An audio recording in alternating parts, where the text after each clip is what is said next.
اعوذ باللہ من الشیطان الرجیم بسم اللہ الرحمن الرحیم قل انما انذرکم بالوحی ولا يسمع الصم الدعاء اذا ما ينذرون ولئن مستهم نفحة من عذاب ربك ليقولن يا ويلنا إنا كنا ظالمين ونضع الموازين القسط ليوم القيامة فلا تظلم نفس شيئا وإن كان مثقال حبة من خردل آتينا بها وكفى بنا حاسبين۔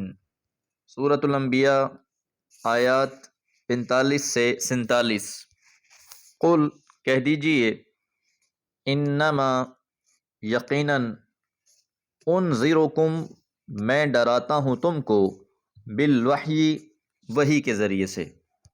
یہ مشرکین مکہ کے مطالبہ عذاب کا ایک اور جواب دیا جا رہا ہے کہ آپ ان سے کہہ دیں کہ میں تو تمہیں اللہ کی وحی کے ذریعے سے ڈرا رہا ہوں، اور یقیناً یہ وحی ہی سب سے اہم بات ہے، اور یہی پیغمبر علیہ الصلاۃ والسلام کا سب سے بڑا معجزہ بھی ہے، اور آج امت مسلمہ کو سب سے زیادہ اسی کی طرف رجوع کرنے کی حاجت بھی ہے۔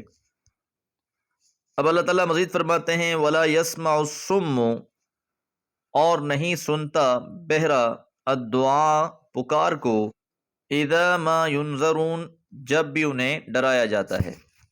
تو یہاں سے تسلی دینا مقصود ہے کہ آپ تو ان کو وحی کے ذریعے سے ڈرا رہے ہیں، اور اگر یہ لوگ اس نعمت کی قدر نہیں کر رہے تو یہ ان کی اپنی محرومی ہے، یہ عقل اور دل کے بہرے ہیں، اور جو بہرے ہوتے ہیں جب کسی خطرے سے انہیں آگاہ کیا جاتا ہے تو وہ پکارنے والے کی پکار کو نہیں سنتے۔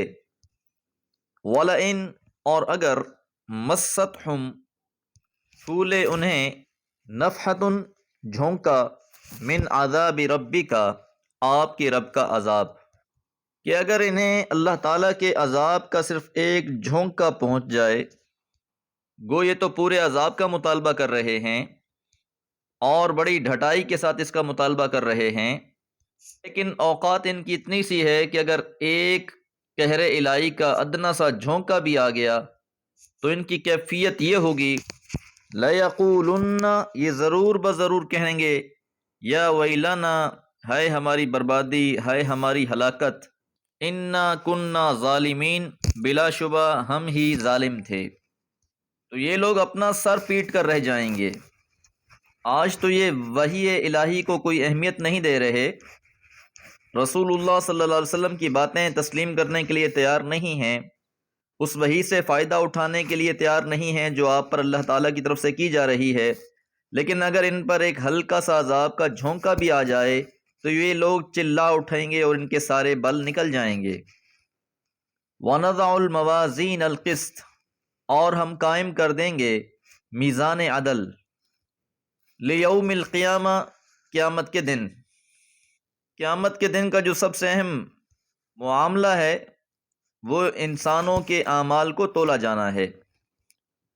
فلا تظلم، پس نہیں ظلم کیا جائے گا، نفس کسی بھی نفس پر، کسی بھی جان پر، شیئا ذرہ بھی۔ تو روز قیامت جب انصاف کے لیے، عدل کے لیے میزان نصب کر دیے جائیں گے تو پھر کسی پہ ظلم نہیں کیا جائے گا، بلکہ ہر جان کو ٹھیک ٹھیک اور پورا پورا بدلہ دیا جائے گا۔ وَإِن كَانَ مِثْقَالَ حَبَّةٍ، وَإِن كَانَ، اور اگرچہ، مِثْقَالَ حَبَّةٍ ایک دانے کے برابر بھی ہو، من خردل رائی کے، کہ اگر کسی انسان کا عمل ایک رائی کے دانے کے برابر بھی ہے، اتینا بہا ہم اسے لے آئیں گے۔ تو رائی کے دانے کے برابر بھی اگر کسی کا کوئی عمل ہے تو اسے بھی حاضر کر دیا جائے گا۔ وَكَفَى بِنَا حَاسِبِينَ، اور ہم حساب لینے کے لیے کافی ہیں۔ تو جتنے بھی انسان ہیں ان سب کا حساب لینے کے لیے کسی کی بھی مدد اور معاونت کی ضرورت نہیں ہوگی۔ اس مضمون کو سورہ لقمان میں اس طرح بیان کیا گیا، یا بنی انہا ان تک مثقال حبۃ من خردل فتکن فی صخرۃ او فی السماوات او فی الارض یأتی بها اللہ ان اللہ لطیف خبیر۔ کہ حضرت لقمان نے اپنے بیٹے کو نصیحت کی کہ اے میرے بیٹے، کوئی عمل رائی کے دانے کے برابر بھی ہوگا تو خواہ وہ کسی گھاٹی میں ہو یا آسمانوں میں ہو یا وہ زمین میں ہو، اللہ اس کو موجود کرے گا۔ بے شک اللہ بڑا ہی باریک بین اور بڑی خبر رکھنے والا ہے۔ دعا ہے رب کریم ہماری لغزشوں کو معاف فرمائے۔ وما علیہ الا البلاغ۔